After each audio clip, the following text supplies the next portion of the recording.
สวัสดีท่านผู้ชมที่เคารพวันนี้เอกสารจะมารีวิวการแข่งขันความพร้อมบอลโลก2026รอบชิงชนะเลิศระหว่างทีมชาติสเปน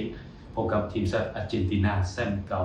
อย่าลืมเนาะเหมือนเดิมยังแจกเสื้ออีโวซึ่ง4ผืนแล้วกันที่เพิ่นมอบมาให้พวกเขาได้แจก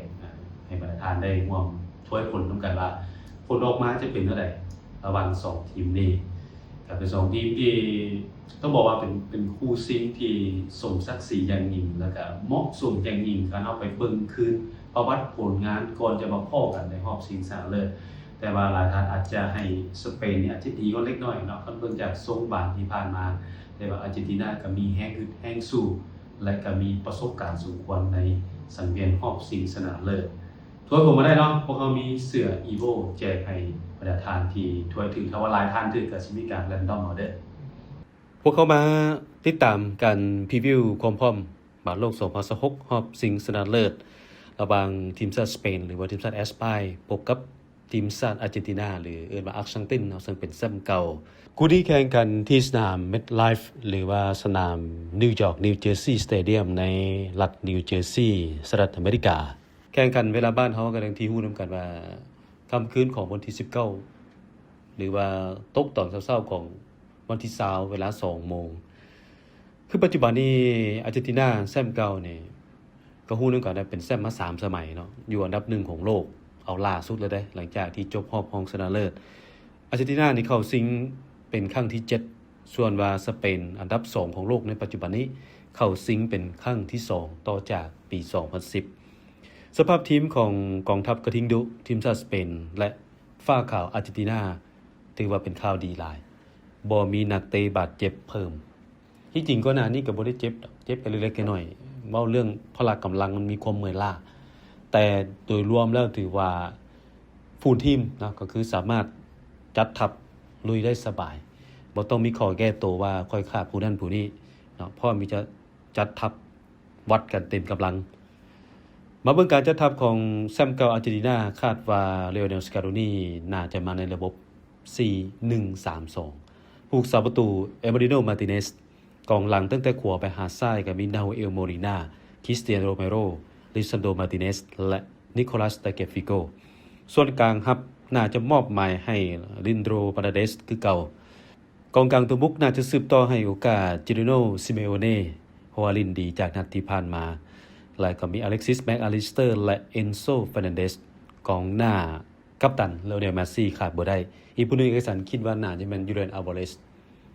อาจจะมีโอกาสหลายกว่าลาโตโร มาร์ติเนสเนาะส่วนว่าทีมชาติสเปนก็คาดว่าลุยส์ เดลาฟองเต้น่าจะมาระบบเก่าหั่นล่ะ 4-2-3-1 อูไนซิมอนเฟาเซากองหลัง4คนก็มีเปโดร เปาโร พอกูบาซี่ อาเมริก ลาป็อกและมาร์ค กุกุเรยากลางรับ2คนกับกัปตันโรดี้กับฟาเบียน ลุยส์กำลังท็อปฟอร์มกองกลางตัวบุกก็นำโดยลามิน ยามาล ดานิโอโมและอเล็ก บาเอนาและหน้าเป้า มิเกล โอยาซาบาลคู่นี้สถิติการพบกันผ่านมาต้องบอกว่าสูสีใกล้เคียงกันเลย12นัดนี้เปลี่ยนกันฝ่าย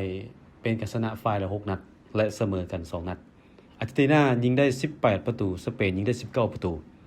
สูสีกันอีหลี2นัดหลังสุดพบกันนี่เป็นเกมอุ่นเครื่องปี2018สเปนชนะถึง 6-1 และ2010อาร์เจนตินาชนะ 4-1 ถ้าไปเบิ่งคืนนัดล่าสุด2018เนาะ6ประตูที่สเปนยิงได้นี่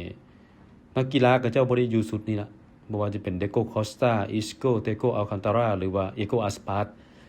แต่ว่าอาร์เจนตินาผู้เดียวที่ยิงได้ในนัดนั้นนี่ยังอยู่เลยก็คือกองหลังนิโคลัส ออตามเบนดี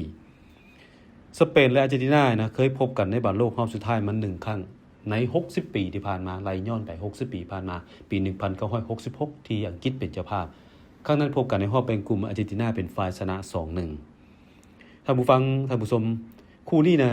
แฟนบ้านส่วนใหญ่ยกให้เป็นคู่ซิงที่สมศักดิ์ศรีที่สุด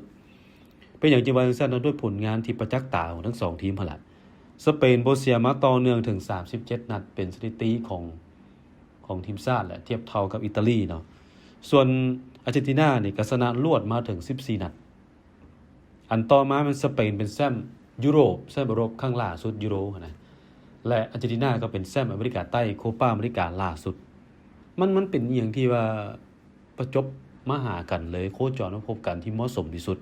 จือบ่ว่าปกติมันจะมีรายการฟินาลิสซิมาที่เอาแซมยุโรปกับแซมอเมริกาใต้มาพบกันคือ2ชาตินี่แหละสิแข่งขันเดือนมีนาปีนี้อยู่กาตาร์อยู่บรัสเซลส์แต่ว่าถูกยกเลิกไปย้อนว่าสภาพความบ่สงบอยู่อาซีตะวันตกอันนี้ปัญหาสงครามอิหร่านกับอเมริกาหั่นเนาะกูนี่เชื่อว่าเมื่อฝ่ายใดได้บานด้วยศักดิ์ศรีบ่ยอมกันดอกเดินเกมแรกทันทีเอาใจแฟนบานเนาะแต่ว่าเกมไล่บีบ pressing ของสเปนนี่รู้สึกว่าดีนะดีหลายครับรวมทั้งแดนกลางกำลังท็อปฟอร์มเนาะกลางนี่เบิ่งแล้วอาจจะดีกว่าอาร์เจนตินาต้องได้สามัคคีกันหลายกว่าเก่าวางแผนมาดีกว่าเก่าจึงจะยึดกลางของสเปนได้คือเห็นแหละอาร์เจนตินาส่วนนี้ก็จะมีแฮงฮึดแฮงสู้เนาะให้เกิดแฮงสู้ถึงว่าตามหลังเจ้าก็ยังมีแฮงฮึดให้เห็นนะเนาะสามารถบีบคู่ต่อสู้ได้มันก็เลยเป็นเกมที่เบิ่งแล้วก็ใกล้เคียงสูสีแต่ว่าขั้นไรเป็นเปอร์เซ็นต์ที่เห็นทรงบานจากรอบที่ผ่านมานี่สเปนจะมีความดีกว่าเล็กน้อยเนาะจะทรงบานจะละเอียดกว่ามันดีขึ้นเรื่อยๆเด้อาร์เจนตินาพัดมาแผ่วตอนปลายตอนต้นฮอบเป็นกลุ่มเจ้าดีแท้แต่ว่ามาฮอบน็อกเอาท์แล้วอาร์เจนตินานี่เริ่มเห็นว่าหลังเริ่มหัวแล้วหลังเริ่มหัวดีแต่ว่ามีแฮงฮึดขึ้นมาเนาะก็บ่ฮู้ว่าสิฮึดถึงขั้นว่าหอบขันแซมกลับบ้านอีก1สมัยหรือบ่อันนี้น่าคิดว่าคู่นี้คันว่าโอกาสมีเวลาเปิดเกมในการจบประตูได้นี่มันอาจจะจบใน90นาทีก็เป็นไปได้เนาะติดตามกันว่าจะเป็นจังได๋สำหรับคู่นี้ก็เป็นเพียงแต่การคาดการณ์ว่าจะลงสนามนี้ผู้ใดได้อาจจะมีการปรับเปลี่ยนก็เป็นไปได้แต่สิ่งที่มันน่าสนใจคือว่าอะไรหรือว่าตัวนักกีฬาของทั้ง2ทีมนี่พร้อมหมดเลยอยู่ทางไสบ่ต้องมีคำว่าข่อยขาดผู้นั้นผู้นี้เนาะทุกอย่างพร้อมหมดเลยอยู่ที่แท็กติกยุทธวิธีหรือว่ากลยุทธ์แผนการผู้ฝึกที่วางมาตัวนักกีฬาจะเฮ็ดได้ดีซั่นแหละอันนี้ก็สำคัญมันก็มีหลายองค์ประกอบเข้ากันบ่มีไผได้เปรียบเสียเปรียบดอกพอลินอยู่สนามเป็นกลางอยู่สหรัฐอเมริกา